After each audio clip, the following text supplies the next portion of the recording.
এই মুহূর্তের বড় খবরের দিকে নজর রাখবো। বাংলাদেশে ফের অত্যাচারের শিকার হয়েছেন সংখ্যালঘুরা। খ্রিস্টানদের বাড়িতে ঢুকে তাদের বাড়িতে আগুন ধরিয়ে দেওয়া হয়েছে বড়দিনের রাতে। শুধু সংখ্যালঘু হিন্দু নয়, নতুন বাংলাদেশের মৌলবাদীরা আক্রমণ হানলো সংখ্যালঘু খ্রিস্টানদের ওপর। উৎসবের আগের রাতে পুড়িয়ে শেষ করে দেওয়া হলো তাদের ঘরবাড়ি। 24শে ডিসেম্বর বড়দিনের আগের রাতে এমনই উপহার পেলেন বাংলাদেশের কিছু সংখ্যালঘু খ্রিস্টান পরিবার। বান্দরবানের লামা উপজেলায় সরই ইউনিয়নের টংঝিরি ত্রিপুরা পাড়ায় পরপর বেশ কয়েকটি বাড়িতে আগুন ধরিয়ে দেওয়া হয়। এই এলাকায় কোনো গির্জা না থাকায় অন্য পাড়ায় বড়দিন উদযাপন করতে গিয়েছিলেন বাসিন্দারা। অগ্নিসংযোগের সময় বাড়িতে ছিলেন না, তাই প্রাণে বেঁচে গিয়েছে। বেশ কয়েক বছর ঘর ছাড়া থাকার পর তারা নতুন করে সংসার পেতেছিলেন। এই ঘটনার পর ফের শূন্য থেকে শুরু করতে হবে।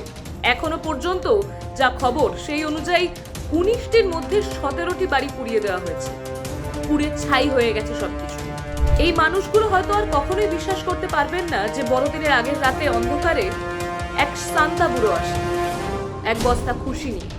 তারা বিশ্বাস করবেন কিছু মানুষ আসে এবং সবটুকু শেষ করে দিয়ে চলে যায়।